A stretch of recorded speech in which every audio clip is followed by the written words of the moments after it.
श्रीरामचन्द्राय नमः। अथ श्री रामरक्षास्तोत्रम्। अथ ध्यानम्।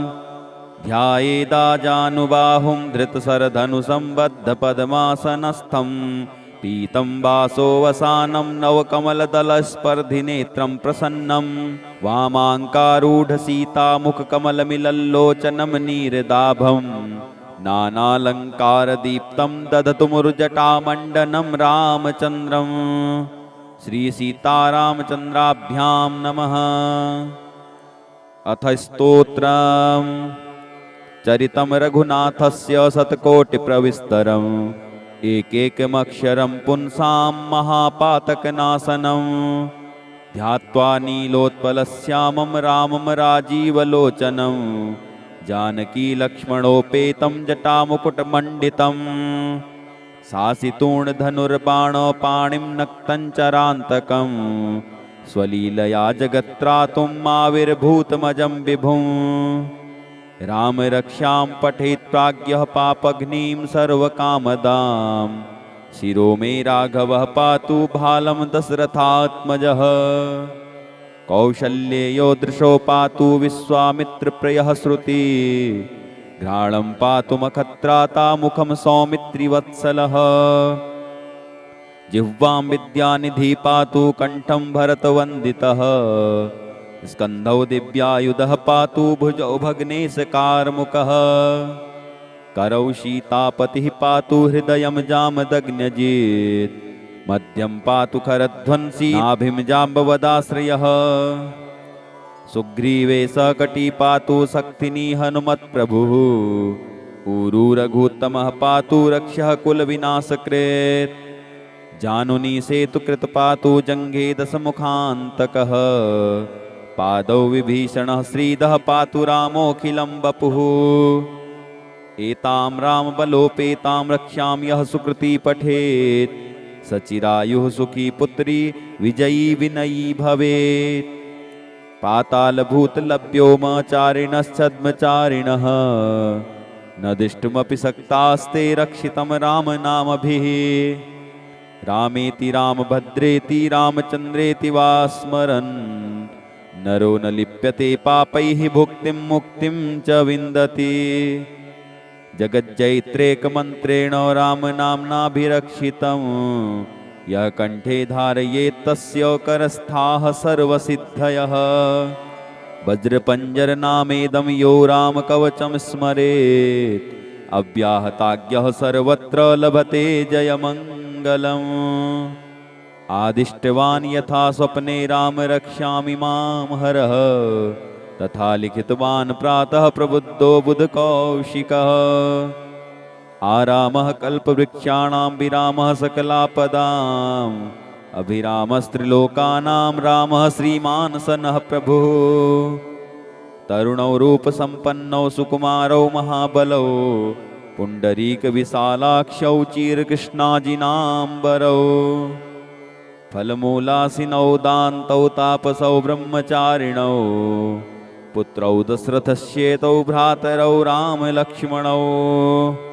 शरण्यौ सर्वसत्त्वानां श्रेष्ठौ सर्वधनुस्मतां रक्ष्यः कुलनिहन्तारौ त्रायेतां नो रघुत्तमौ आत्तसज्जधनुषा विसुस्पृशा वक्ष्या सुगनिसङ्गसङ्गिनौ रक्षणाय मम रामलक्ष्मणा वग्रतः पथि सदैव गच्छताम् सन्नद्धः कवची खड्गी चापबाणधरो युवा गच्छन् मनोरथोऽस्माकं रामः पातु स लक्ष्मणः रामो दाशरथी शूरो लक्ष्मणानुचरो बली काकुत्स्थः पुरुषः पूर्णः कौसल्येयो रघुत्तमः वेदान्तवेद्यो यज्ञेशः पुराणपुरुषोत्तमः जानकी वल्लभः श्रीमान् अप्रमेयः पराक्रमः इत्येतानि जपन्नित्यं मद्भक्तः श्रद्धयान्वितः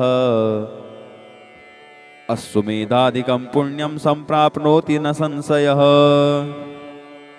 रामं दूर्वादलश्यामं पद्माक्षं पीतवाससं स्तुवन्ति नामभिर्दिव्यैः न ते संसारिणो नराः रामं लक्ष्मणपूर्वजं रघुवरं सीतापतिं सुन्दरं काकुत्स्थं करुणार्णवं गुणनिधिं विप्रप्रियं धार्मिकं राजेन्द्रं सत्यसन्धं दशरथतनयं श्यामलं शान्तमूर्तिं वन्दे लोकाभिरामं रघुकुलतिलकं राघवं रावणारीं रामाय रामभद्राय रामचन्द्राय वेदसे रघुनाथाय नाथाय सीतायाः पतये नमः।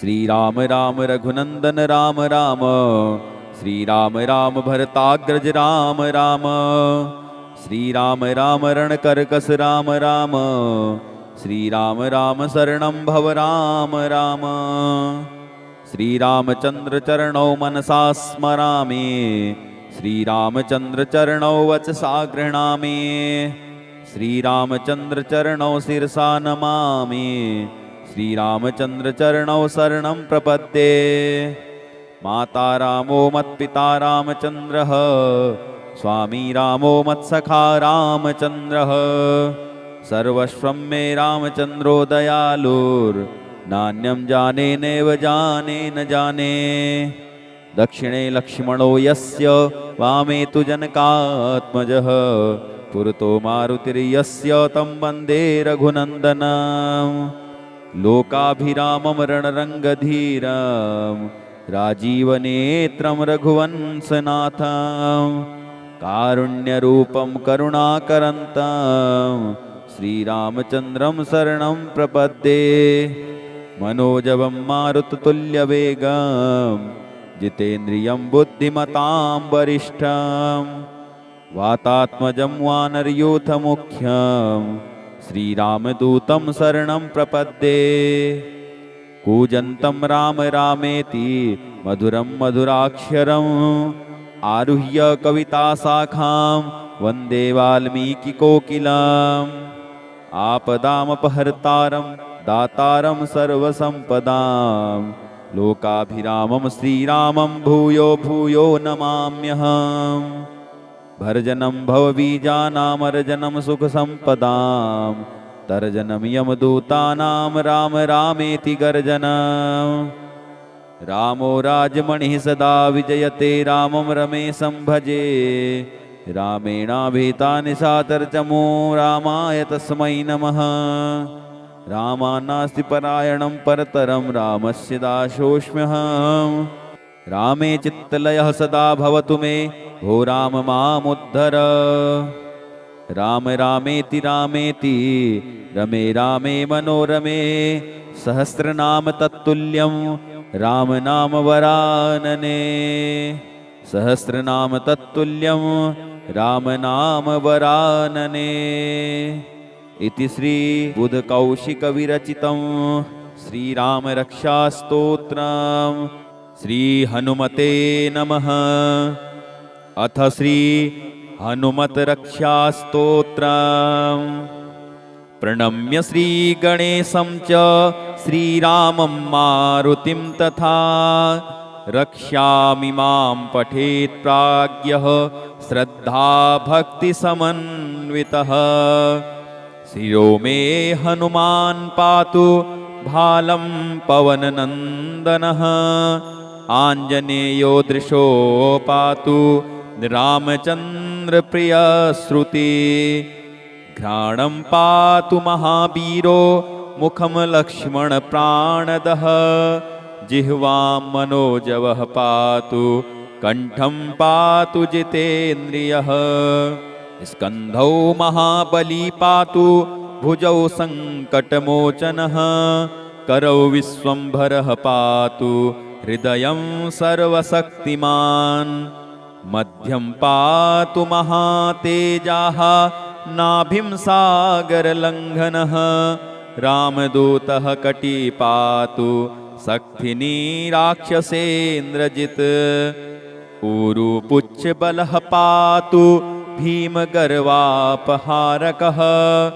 जानुनी श्रीप्रदः पातु जङ्घे लङ्काप्रदाहकः पादौ श्रीरामभक्तश्च सूर्यमण्डलभक्षकः हनुमान् पातु मे कायं मकरध्वजजन्मदः एतां रुद्रबलोपेतां रक्ष्यां यः सुकृती पठेत् स दीर्घायु सुखी पुत्री बलवान् बुद्धिमान् भवेत् स दीर्घायु सुखी पुत्री बलवान् बुद्धिमान् भवेत् इति श्री हनुमत रक्षा स्तोत्रम् श्री हनुमत चरणार्पणमस्तु।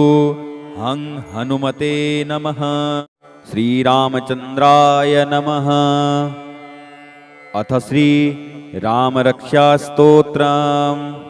अथ ध्यानम्। ध्यायेदाजानुबाहुं धृतशरधनुसंबद्धपद्मासनस्थं पीतं वासोवसानं नवकमलदलस्पर्धिनेत्रं प्रसन्नं वामाङ्कारूढसीतामुखकमलमिलल्लोचनं नीरदाभं नानालङ्कारदीप्तं दधतुमुरुजटामण्डनं रामचन्द्रम्। श्रीसीतारामचन्द्राभ्यां नमः। अथ स्तोत्रम्। चरितं रघुनाथस्य शतकोटिप्रविस्तरम् एकैकमक्षरं पुंसां महापातकनाशनं ध्यात्वा नीलोत्पलश्यामं रामं राजीवलोचनं जानकी लक्ष्मणोपेतं जटामुकुटमण्डितं शासितूर्णधनुर्बाणपाणिं नक्तं चरान्तकं स्वलीलया जगत्त्रातुम् आविर्भूतमजं विभुम्। राम रक्षां पठेत् प्राज्ञः पापघ्नीं सर्वकामदां शिरो मे राघवः पातु भालं दशरथात्मजः कौशल्येयो दृशो पातु विश्वामित्रप्रियः श्रुति घ्राणं पातु मखत्राता मुखं सौमित्रिवत्सलः जिह्वां विद्यानिधि पातु कण्ठं भरतवन्दितः स्कन्धौ दिव्यायुधः पातु भुजौ भग्नेशकारमुकः करौ सीतापतिः पातु हृदयं जामदग्न्यजित् मध्यं पातु खरध्वंसी नाभिं जाम्बवदाश्रयः सुग्रीवे सकटी पातु शक्तिनी हनुमत्प्रभुः ऊरू रघुत्तमः पातु रक्षः कुलविनाशकृत् जानुनी सेतुकृत पातु जङ्घे दशमुखान्तकः पादौ विभीषणः श्रीदः पातु रामोऽखिलं वपुः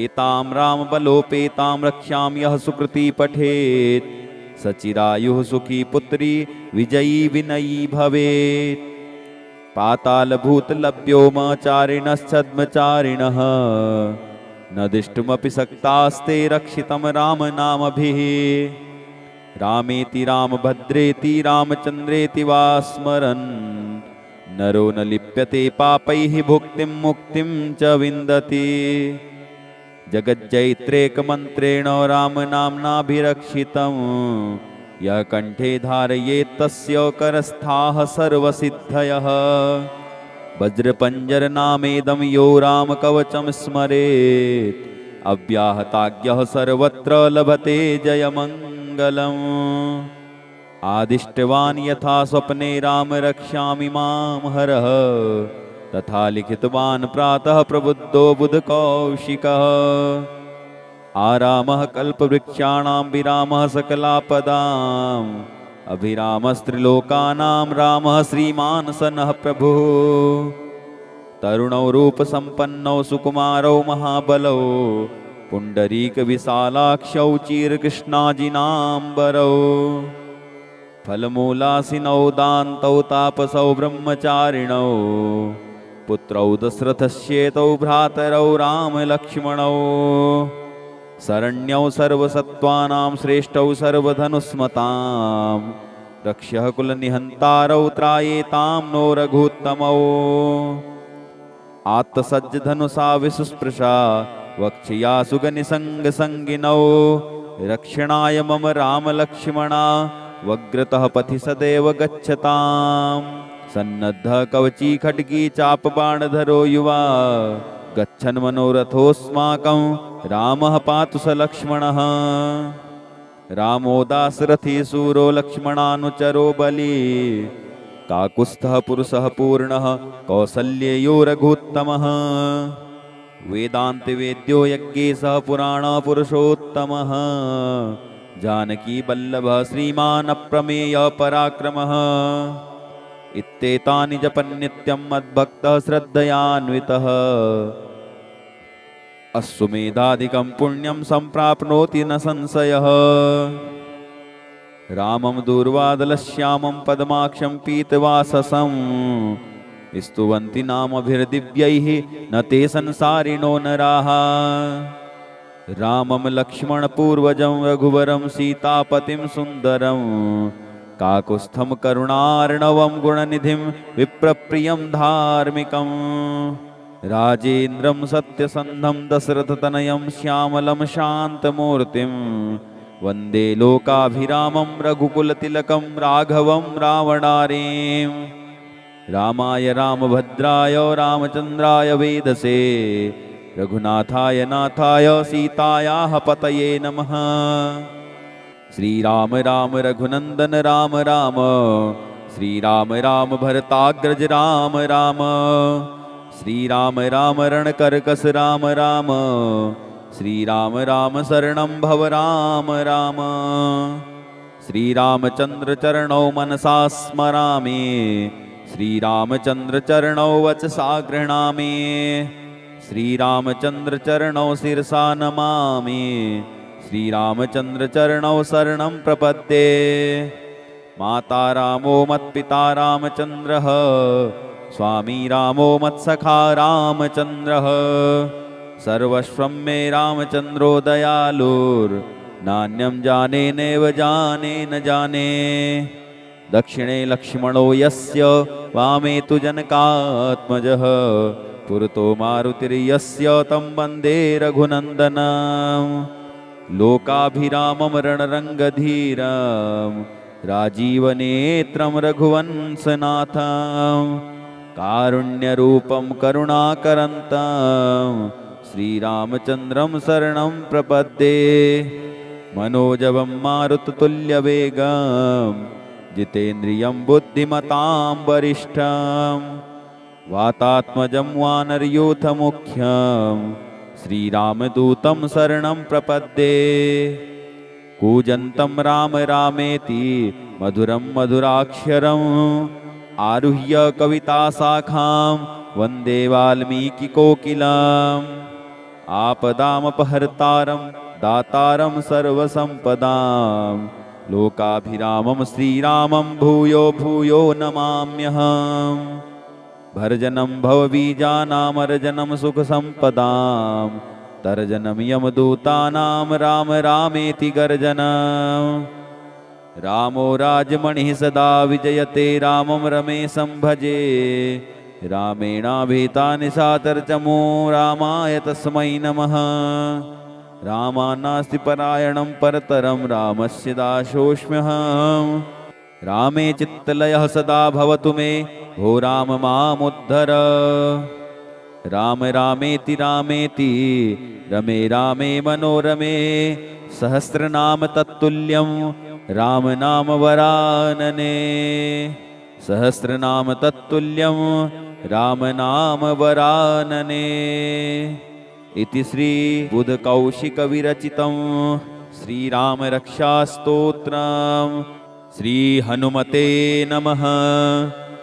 अथ श्री हनुमत रक्षास्तोत्रम् प्रणम्य श्री गणेशं च श्रीरामं मारुतिं तथा रक्ष्यामि मां पठेत् प्राज्ञः श्रद्धा भक्ति समन्वितः शिरो मे हनुमान् पातु भालं पवननन्दनः आञ्जनेयो दृशो पातु रामचन्द्रप्रियश्रुति घ्राणं पातु महावीरो मुखं लक्ष्मणप्राणदः जिह्वां मनोजवः पातु कण्ठं पातु जितेन्द्रियः स्कन्धौ महाबली पातु भुजौ सङ्कटमोचनः करौ विश्वम्भरः पातु हृदयं सर्वशक्तिमान् मध्यं पातु महातेजाः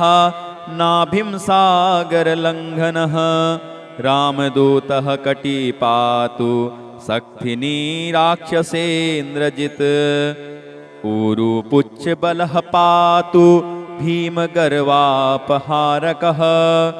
जानुनी श्रीप्रदः पातु जङ्घे लङ्काप्रदाहकः पादौ श्रीरामभक्तश्च सूर्यमण्डलभक्ष्यकः हनुमान् पातु मे कायं मकरध्वजजन्मदः एतां रुद्रबलोपेतां रक्ष्यां यः सुकृती पठेत् स दीर्घायु सुखी पुत्री बलवान् बुद्धिमान् भवेत् स दीर्घायु सुखी पुत्री बलवान् बुद्धिमान् भवेत् इति श्री हनुमत रक्षा स्तोत्रम् श्री हनुमत चरणार्पणमस्तु।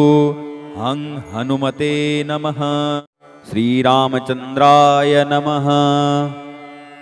अथ श्री रामरक्षा स्तोत्रम् अथ ध्यानम् ध्यायेदाजानुबाहुं धृतशरधनुसंबद्धपद्मासनस्थं पीतं वासोवसानं नवकमलदलस्पर्धिनेत्रं प्रसन्नं वामाङ्कारूढसीतामुखकमलमिलल्लोचनं नीरदाभं नानालङ्कारदीप्तं दधतुमुर्जटामण्डनं रामचन्द्रम् श्रीसीतारामचन्द्राभ्यां नमः।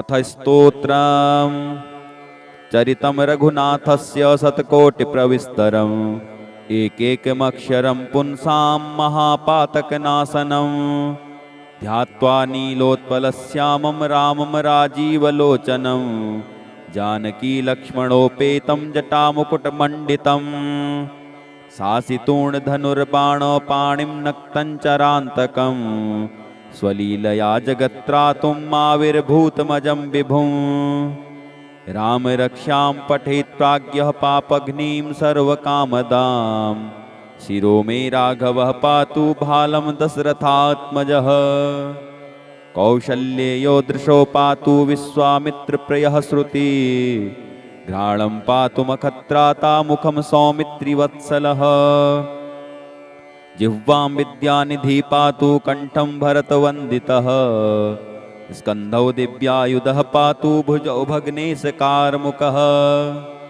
करौ सीतापतिः पातु हृदयं जामदग्न्यजित् मध्यं पातु खरध्वंसी नाभिं जाम्बवदाश्रयः सुग्रीवे सकटी पातु शक्तिनी हनुमत्प्रभुः ऊरू रघुत्तमः पातु रक्षः कुलविनाशकृत् जानुनी सेतुकृत पातु जङ्घे दशमुखान्तकः पादौ विभीषणः श्रीदः पातु रामोऽखिलं वपुः एतां रामबलोपेतां रक्ष्यां यः सुकृती पठेत् सचिरायुः सुखी पुत्री विजयी विनयी भवेत् पातालभूतलभ्योमचारिणश्छद्मचारिणः न दिष्टुमपि सक्तास्ते रक्षितं रामनामभिः रामेति रामभद्रेति रामचन्द्रेति वा स्मरन् नरो न लिप्यते पापैः भुक्तिं मुक्तिं च विन्दति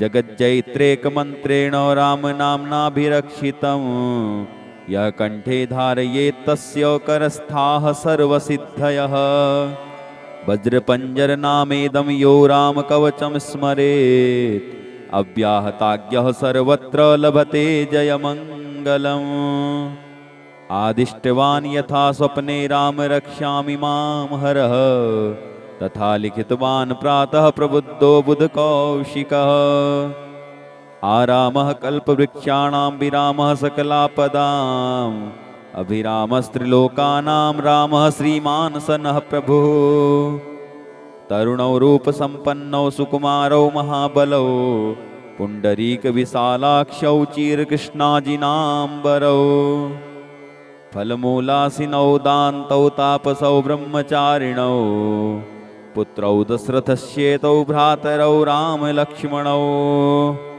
शरण्यौ सर्वसत्त्वानां श्रेष्ठौ सर्वधनुस्मतां रक्ष्यः कुलनिहन्तारौ त्रायेतां नो रघुत्तमौ। आत्तसज्जधनुषा विसुस्पृशा वक्ष्या सुगनिसङ्गसङ्गिनौ। रक्षणाय मम रामलक्ष्मणा वग्रतः पथि सदैव गच्छताम्।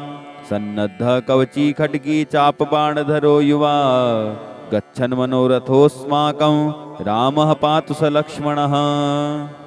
रामो दासरथी सूरो लक्ष्मणानुचरो बली काकुत्स्थः पुरुषः पूर्णः कौसल्ययो रघुत्तमः। वेदान्तवेद्यो यज्ञेशः पुराणपुरुषोत्तमः जानकी वल्लभः श्रीमान् अप्रमेयः पराक्रमः। इत्येतानि जपन्नित्यं मद्भक्तः श्रद्धयान्वितः अश्वमेधादिकं पुण्यं सम्प्राप्नोति न संशयः। रामं दूर्वादलश्यामं पद्माक्षं पीतवाससं स्तुवन्ति नामभिर्दिव्यैः न ते संसारिणो नराः। रामं लक्ष्मणपूर्वजं रघुवरं सीतापतिं सुन्दरं काकुत्स्थं करुणार्णवं गुणनिधिं विप्रप्रियं धार्मिकं। राजेन्द्रं सत्यसन्धं दशरथतनयं श्यामलं शान्तमूर्तिं वन्दे लोकाभिरामं रघुकुलतिलकं राघवं रावणारीं। रामाय रामभद्राय रामचन्द्राय वेदसे रघुनाथाय नाथाय सीतायाः पतये नमः। श्रीराम राम रघुनन्दन राम राम श्रीराम राम भरताग्रज राम राम। श्रीराम राम रणकर्कस राम राम श्रीराम राम शरणं भव राम राम। श्रीरामचन्द्र चरणौ मनसा स्मरामि श्रीरामचन्द्र चरणौ वचसा गृह्णामि। श्रीरामचन्द्र चरणौ शिरसा नमामि श्रीरामचन्द्र चरणौ शरणं प्रपद्ये। माता रामो मत्पिता रामचन्द्रः स्वामी रामो मत्सखा रामचन्द्रः। सर्वस्वं मे रामचन्द्रो दयालुर्नान्यं जाने नैव जाने न जाने।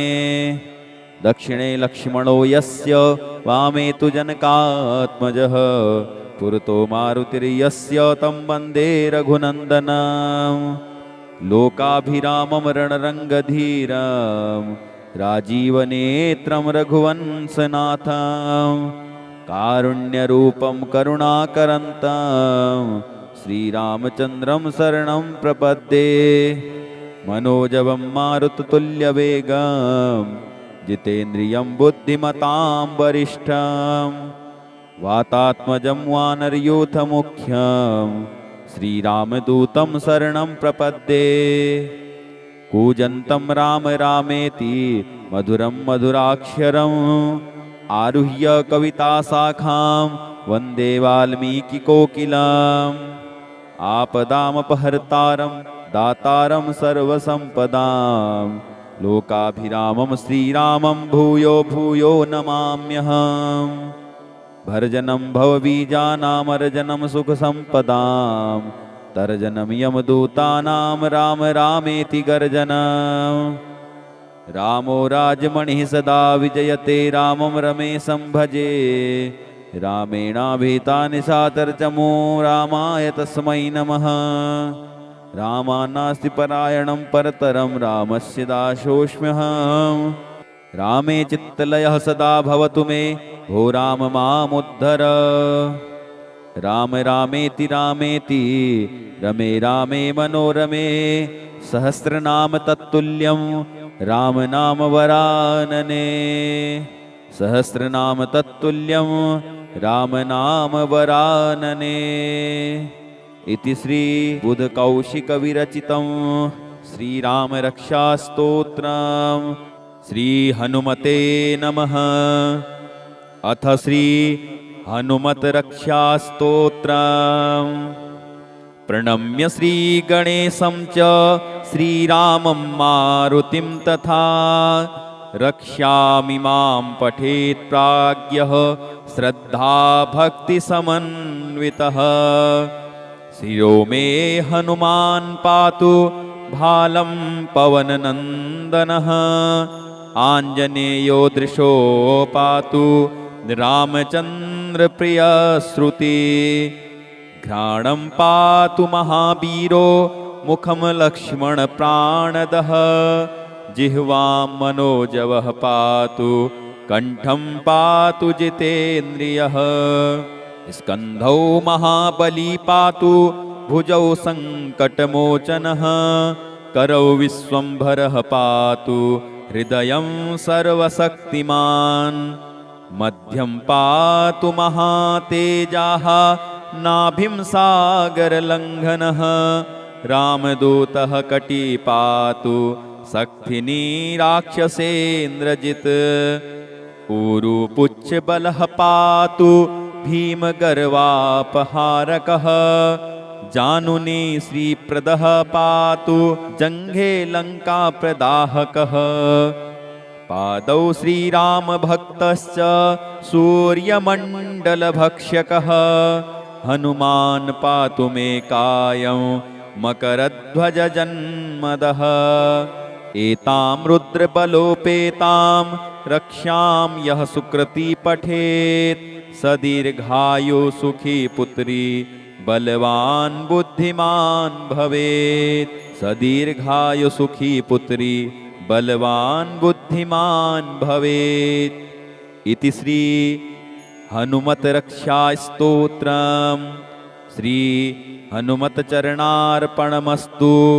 हं हनुमते नमः। श्रीरामचन्द्राय नमः। अथ श्री रामरक्षा स्तोत्रम् अथ ध्यानम् ध्यायेदाजानुबाहुं धृतशरधनुसंबद्धपद्मासनस्थं पीतं वासोवसानं नवकमलदलस्पर्धिनेत्रं प्रसन्नं वामाङ्कारूढसीतामुखकमलमिलल्लोचनं नीरदाभं नानालङ्कारदीप्तं दधतुमुर्जटामण्डनं रामचन्द्रं श्रीसीतारामचन्द्राभ्यां नमः। अथ स्तोत्रम् चरितं रघुनाथस्य शतकोटिप्रविस्तरम् एकैकमक्षरं पुंसां महापातकनाशनं ध्यात्वा नीलोत्पलश्यामं रामं राजीवलोचनं जानकी लक्ष्मणोपेतं जटामुकुटमण्डितं सासितूर्णधनुर्बाणपाणिं नक्तं चरान्तकं स्वलीलया जगत्त्रातुं आविर्भूतमजं विभुं रामरक्षां पठेत् प्राज्ञः पापघ्नीं सर्वकामदां शिरो मे राघवः पातु भालं दशरथात्मजः कौशल्येयो दृशो पातु विश्वामित्रप्रियः श्रुति घ्राणं पातु मखत्राता मुखं सौमित्रिवत्सलः जिह्वां विद्यानिधि पातु कण्ठं भरतवन्दितः स्कन्धौ दिव्यायुधः पातु भुजौ भग्नेशकारमुकः करौ सीतापतिः पातु हृदयं जामदग्न्यजित् मध्यं पातु खरध्वंसी नाभिं जाम्बवदाश्रयः सुग्रीवे सकटी पातु शक्तिनी हनुमत्प्रभुः ऊरू रघुत्तमः पातु रक्षः कुलविनाशकृत् जानुनी सेतुकृत पातु जङ्घे दशमुखान्तकः पादौ विभीषणः श्रीदः पातु रामोऽखिलं वपुः एतां रामबलोपेतां रक्ष्यां यः सुकृती पठेत् सचिरायुः सुखी पुत्री विजयी विनयी भवेत् पातालभूतलभ्योमचारिणश्छद्मचारिणः न दिष्टुमपि सक्तास्ते रक्षितं रामनामभिः रामेति रामभद्रेति रामचन्द्रेति वा स्मरन् नरो न लिप्यते पापैः भुक्तिं मुक्तिं च विन्दति जगज्जैत्रेकमन्त्रेण रामनाम्नाभिरक्षितं यः कण्ठे धारयेत् तस्य करस्थाः सर्वसिद्धयः वज्रपञ्जरनामेदं यो रामकवचं स्मरेत् अव्याहताज्ञः सर्वत्र लभते जयमङ्गलम् आदिष्टवान् यथा स्वप्ने राम रक्ष्यामि मां हरः तथा लिखितवान् प्रातः प्रबुद्धो बुधकौशिकः आरामः कल्पवृक्षाणां विरामः सकलापदाम् अभिरामस्त्रिलोकानां रामः श्रीमान् स नः प्रभुः।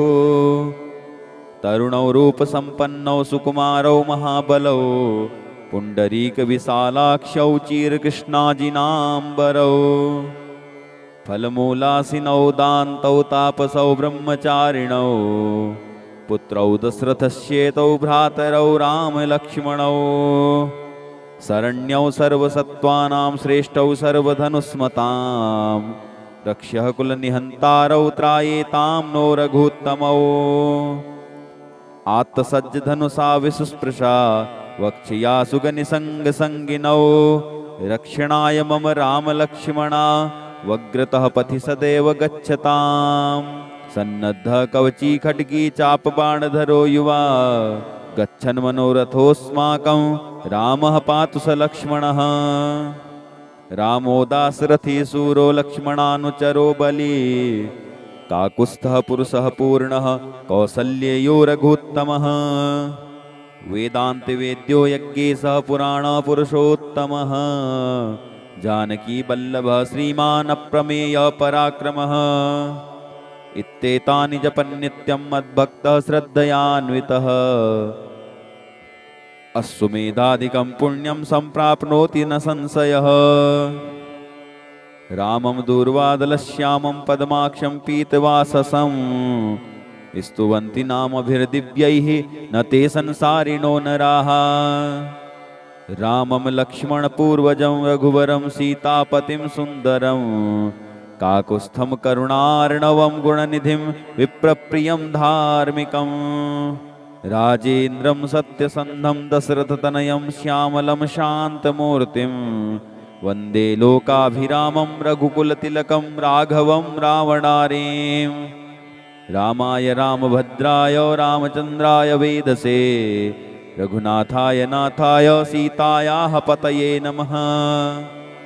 श्रीराम राम रघुनन्दन राम राम श्रीराम राम भरताग्रज राम राम श्रीराम राम रणकर्कश राम राम श्रीराम राम शरणं भव राम राम। श्रीरामचन्द्र चरणौ मनसा स्मरामि श्रीरामचन्द्र चरणौ वचसा गृह्णामि श्रीरामचन्द्र चरणौ शिरसा नमामि श्रीरामचन्द्र चरणौ शरणं प्रपद्ये। माता रामो मत्पिता रामचन्द्रः स्वामी रामो मत्सखा रामचन्द्रः सर्वस्वं मे रामचन्द्रो दयालुर्नान्यं जाने नैव जाने न जाने। दक्षिणे लक्ष्मणो यस्य वामे तु जनकात्मजः पुरतो मारुतिर्यस्य तं वन्दे रघुनन्दनम्। लोकाभिरामं रणरङ्गधीरं राजीवनेत्रं रघुवंशनाथं कारुण्यरूपं करुणाकरन्तं श्रीरामचन्द्रं शरणं प्रपद्ये। मनोजवं मारुततुल्यवेगं जितेन्द्रियं बुद्धिमतां वरिष्ठं वातात्मजं वानरयूथमुख्यं श्रीरामदूतं शरणं प्रपद्ये। कूजन्तं राम रामेति मधुरं मधुराक्षरम् आरुह्य कविताशाखां वन्दे वाल्मीकिकोकिलम्। आपदामपहर्तारं दातारं सर्वसम्पदां लोकाभिरामं श्रीरामं भूयो भूयो नमाम्यहम्। भर्जनं भवबीजानामर्जनं सुखसम्पदां तर्जनं यमदूतानां राम रामेति गर्जनं। रामो राजमणिः सदा विजयते रामं रमेशं भजे रामेणाभिहितानिशातर्चमो रामाय तस्मै नमः। रामान्नास्ति परायणं परतरं रामस्य दासोऽस्म्यहम्। रामे चित्तलयः सदा भवतु मे भो राम मामुद्धर। राम रामेति रामेति रमे रामे मनोरमे सहस्रनाम तत्तुल्यं राम नाम वरानने। सहस्रनाम तत्तुल्यं राम नाम वरानने। इति श्री बुधकौशिकविरचितं श्रीरामरक्षास्तोत्रम् श्री हनुमते नमः। अथ श्री हनुमद्रक्षास्तोत्रम्। प्रणम्य श्रीगणेशं च श्रीरामं मारुतिं तथा रक्षामिमां पठेत् प्राज्ञः श्रद्धाभक्तिसमन्वितः। शिरो मे हनुमान् पातु भालं पवननन्दनः। आञ्जनेयो दृशो पातु रामचन्द्रप्रियश्रुति। घ्राणं पातु महावीरो मुखं लक्ष्मणप्राणदः। जिह्वां मनोजवः पातु कण्ठं पातु जितेन्द्रियः। स्कन्धौ महाबली पातु भुजौ सङ्कटमोचनः। करौ विश्वम्भरः पातु हृदयं सर्वशक्तिमान्। मध्यं पातु महातेजाः नाभिं सागरलङ्घनः। रामदूतः कटी पातु शक्तिनी राक्षसेन्द्रजित्। ऊरुपुच्छबलः पातु भीमगर्वापहारकः। जानुनी श्रीप्रदः पातु जङ्घे लङ्काप्रदाहकः। पादौ श्रीरामभक्तश्च सूर्यमण्डलभक्षकः। हनुमान् पातु मे कायं मकरध्वजजन्मदः। एतां रुद्रबलोपेतां रक्षां यः सुकृती पठेत् स दीर्घायु सुखी पुत्री बलवान् बुद्धिमान् भवेत्। स दीर्घायु सुखी पुत्री बलवान् बुद्धिमान् भवेत्। इति श्री हनुमद्रक्षास्तोत्रम् श्री हनुमत्चरणार्पणमस्तु। हं हनुमते नमः।